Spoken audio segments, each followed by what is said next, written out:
धृतराष्ट्र आज कुछ ढीले ढाले से नजर आ रहे थे। बातचीत भी बहुत हल्की आवाज में कर रहे थे। देखकर लग रहा था कि जिस्मानी हरारत से पीड़ित हैं। संजय समेत सारे दरबारी धृतराष्ट्र की इस मनोदशा से वाकिफ थे।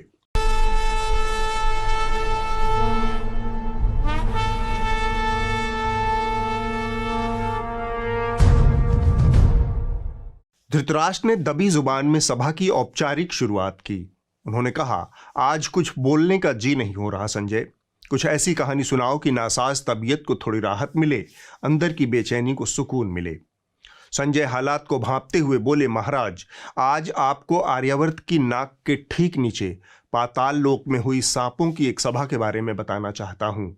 धृतराष्ट्र के चेहरे पर अचरज के भाव आए। उन्होंने पूछा, सांपों की सभा? इसका विषय क्या था?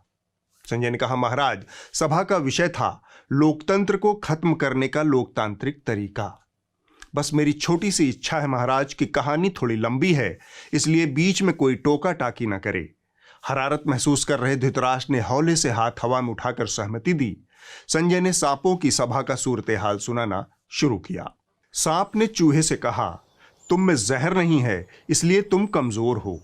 जिसके अंदर जहर होता है, दुनिया उसकी इज्जत करती है, उसका सिक्का चलता है। आज वो दौर है जहां तुम्हारा जहर ही तुम्हारे लिए अमृत है। चूहा सांप की बात ध्यान से सुन रहा था। सांप ने आगे कहा, जब तुम्हारे पास जहर होगा तभी लोग तुमसे डरेंगे। चूहे को सांप की बात पसंद आने लगी। उसने पूछा, फिर मुझे क्या करना चाहिए? सांप ने कहा, सीधी सी बात है, तुम्हें अपने अंदर जहर पैदा करना चाहिए। हर हाल में समाधान की उम्मीद से चूहा बोला, वह सब तो ठीक है, मगर अपने अंदर जहर मैं कैसे पैदा करूं? सांप ने मदद की पेशकश करते हुए कहा, तुम चाहो तो मैं तुम्हारी मदद कर सकता हूं। तुम मुझसे जहर ले सकते हो। चूहे के जिस्म में खुशी की सरसराहट दौड़ गई। ताकत की चाह में उसने फौरन हामी भर दी। दोनों पक्षों की आम सहमति से सांप ने मुस्कुराते हुए अपना जहर चूहे में उतार दिया। रगों में लहू के साथ जहर मिलते ही चूहे का बदन नीला पड़ गया। चूहा हमेशा के लिए शांत हो गया। चूहे की डेड बॉडी लेकर सांप अपनों की सभा में पाताल लोक पहुंचा। वहां उसका अभूतपूर्व स्वागत हुआ। चूहे की डेड बॉडी देखकर सभी सांप जोश में फुफकारते हुए हिस्स हिस्स फुस फुस के नारे लगाने लगे। विजयी सांप बोला, दोस्तों, मेरे प्यारे दोस्तों। साथ ही सांप उसे गौर से सुनने लगे। वहां शांति छा गई। दोस्तों, जैसा कि मैंने आपसे कहा था वह मैंने कर दिखाया है। रिजल्ट आप सबके सामने है। सांपों ने चूहे की डेड बॉडी की ओर देखते हुए फिर से हिस्स हिस्स फुस फुस के नारे के साथ उसका समर्थन किया। विजयी सांप बोला, हम पहले से ही बहुत बदनाम हैं, अब हमें और बदनाम नहीं होना है। साथियों, आप देखिए कि यह काम मैंने कितने लोकतांत्रिक ढंग से किया। हमने कोई हिंसा नहीं की, हमारे ऊपर कोई इल्ज़ाम नहीं लगा। इस चूहे ने मुझसे खुद जहर मांगा था। यह कहते हुए सांप का फन तन गया। सांपों की सभा में कोलाहल मच गया। चारों तरफ हिस्स हिस्स फुस फुस का समवेत स्वर गूंजने लगा। सभी सांप समर्थन में खुशी जाहिर करने लगे। विजयी सांप ने गर्व से आगे बोलना शुरू किया, साथियों, पहले आप लोगों के दिलों में जहर भरिए। लोगों के जहन में वह खुद ब खुद आ जाएगा और सब्जेक्ट उसे अपनी रगों में उतारने के लिए बेचैन हो जाएगा। सब्जेक्ट शब्द सुनकर सभी सांप हवा में लहराने लगे। विजयी सांप धारा प्रवाह बोले जा रहा था, बस हमें सपने और भय दोनों साथ साथ दिखाने होंगे। इसके बाद उसने चूहे की डेड बॉडी पर एक नज़र मारी और फिर बोला, देखिए कैसे यह हमारे रंग में रंगने के लिए तैयार हो गया। बाकी सांप भी रोमांचित अवस्था में चूहे के नीले बदन को देखने लगे। विजयी सांप आगे बोला, जहर भरिए, खूब भरिए, मगर उपदेश की शक्ल में। आप देखेंगे कि उपदेश स्वतः उन्माद में बदलता जाएगा। क्या समझे? एक बूढ़ा सांप जिसने अपनी जवानी में लोकतंत्र के कुछ बेहतरीन दिन और कुछ बेहतरीन लोकतांत्रिक नेताओं को देखा था, दबे स्वर में बोला, समझ गया, हमें लोकतंत्र को लोकतांत्रिक ढंग से खत्म करना है। विजयी सांप गर्व से बोला, बिल्कुल सही समझे आप, बस हमें वर्चस्व को उत्कर्ष की शक्ल में बेचना होगा। पल भर में सभा जोशीले नारों से गूंज उठी, हिस्स हिस्स फुस फुस। सांपों ने मिलकर विजयी सांप को एक मत से अपना नेता चुन लिया।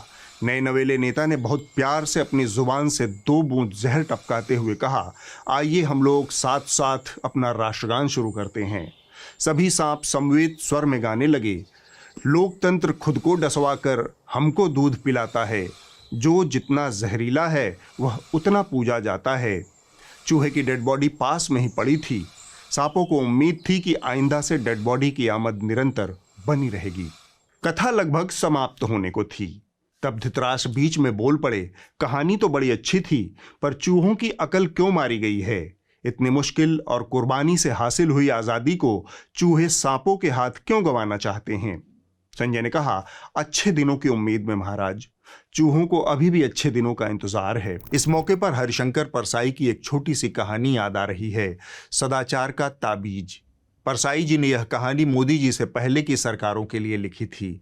मैं मोदी जी के राज में इसे बांच रहा हूं, तो इसमें परसाई जी से क्षमा सहित थोड़ा सा फेरबदल कर रहा हूं, ताकि ठेकेदारों की यह कहानी समयानुकूल और तर्कसंगत लगे।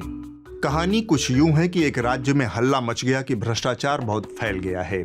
राजा को भी लगा कि सब जगह भ्रष्टाचार फैल गया है, कुछ करना होगा वरना प्रजा विद्रोह कर देगी। उसने दरबारियों से उपाय पूछा, किसी को कुछ पता नहीं था। भ्रष्टाचार सार्वभौम था। एक दरबारी ने कहा, हुजूर, यह नंगी आंखों से नहीं दिखता, यह बहुत बारीक होता है। हमारी इंसानी आंखें आपकी विराटता देखने की आदी हैं, इतनी बारीक चीजें देख नहीं पाती। जिस चतुराई से दरबारी ने राजा के सामने बिना शक पैदा किए चापलूसी का पहाड़ा पढ़ा, वो काबिले तारीफ था। खैर, भ्रष्टाचार से निपटने के लिए दरबारियों ने एक सिद्ध महात्मा को खोजा और राजा के सामने पेश कर दिया। दरबारियों ने राजा को बताया कि साधु महाराज ने एक कंदरा में तपस्या करके सदाचार का ताबीज बनाया है। यह ताबीज मंत्रों से सिद्ध है और उसके बांधने से आदमी एकदम सदाचारी हो जाता है। राजा की मुराद पूरी हो गई। भ्रष्टाचार खत्म करने का इससे बेहतर उपाय हो ही नहीं सकता था। साधु ने राजा से कहा, जिस आदमी की बाह पर यह ताबीज बंधा होगा वह सदाचारी हो जाएगा। मैंने कुत्ते पर भी इसका प्रयोग किया है। ताबीज गले में बांधने से कुत्ता भी रोटी नहीं चुराता, आदमी की क्या बिसात। राजा ने खुश होकर कहा, आपने हमारा संकट हर लिया। हमें लाखों नहीं करोड़ों ताबीज चाहिए। हम राज्य की ओर से ताबीजों का एक कारखाना खोलेंगे और उसका जनरल मैनेजर आपको बनाते हैं। अपनी देखरेख में आप बढ़िया ताबीज बनाएं। इसके बाद का हिस्सा वो है जो मैं क्षमा सहित इस कहानी में अपनी तरफ से जोड़ रहा हूं। एक दरबारी ने राजा को सुझाव दिया, कारखाना लगवाने की क्या जरूरत महाराज, पीपीपी मॉडल पर काम करते हैं, साधु महाराज को ठेका दे देते हैं। राजा को बात पसंद आ गई। उन्होंने साधु को ताबीज बनाने का ठेका दे दिया। लगे हाथ राज्य में ताबीज रेगुलेटरी अथॉरिटी नाम से एक नया विभाग खोल दिया गया। इसका काम था उत्पादन से लेकर वितरण, उपयोग और ताबीज की गुणवत्ता पर निगरानी रखना। कानून बन गया कि अमुक तारीख से सारे सरकारी मुलाजिम सदाचार का ताबीज पहनेंगे। यह व्यवस्था बनने के साथ ही ताबीज रेगुलेटरी विभाग ने अपना खेल शुरू कर दिया। विभाग के मंत्री ने साधु से कहा, ठेका तो आपको मिल गया, पर कच्चा माल कहां से आएगा? साधु ने ताबीज के लिए जरूरी कच्चे माल के सामान की एक लिस्ट मंत्री को दिखाई।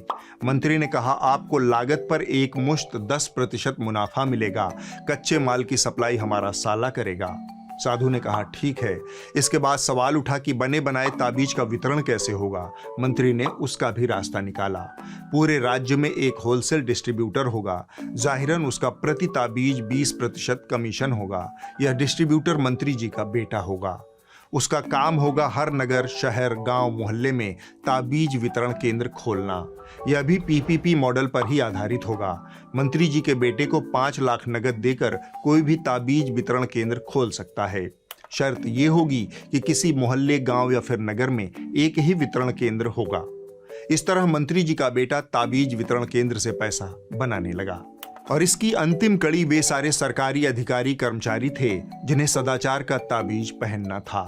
इसकी निगरानी के लिए मंत्री जी ने एक उड़ाका दल का गठन किया। इस उड़ाका दल के सदस्यों की नियुक्ति इस समझौते पर आधारित थी कि वो मासिक 1 करोड़ रुपया मंत्री जी तक पहुंचाएंगे। उड़ाका दल के कर्मी गाहे बगाहे सरकारी दफ्तरों में छापा मारते, उन कर्मचारियों को पकड़ते जिन्होंने सदाचार का ताबीज नहीं पहन रखा था। उनसे मनमाना वसूली करते, मंत्री जी का हिस्सा पहुंच जाता। धीरे धीरे यह व्यवस्था इतने ठोस तरीके से स्थापित हुई कि कोई भी कर्मचारी सदाचार का ताबीज नहीं पहनता था। वो सीधा महीने की तनख्वाह से एक तयशुदा रकम उड़ाका दल वालों को दे देता और सदाचार का ताबीज पहनने से मुक्त रहता और मनमाने तरीके से घूस लेता। इस तरह राजकाज पूर्ववत जारी रहा। भ्रष्टाचार का एक नया समानांतर तंत्र स्थापित हो गया। पहले से मौजूद भ्रष्टाचार में बस एक नई तह जुड़ गई। राजा को यह भ्रम बना रहा कि उसके राज्य से भ्रष्टाचार का समूल नाश हो गया है।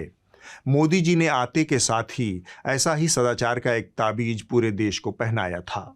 न खाऊंगा न खाने दूंगा।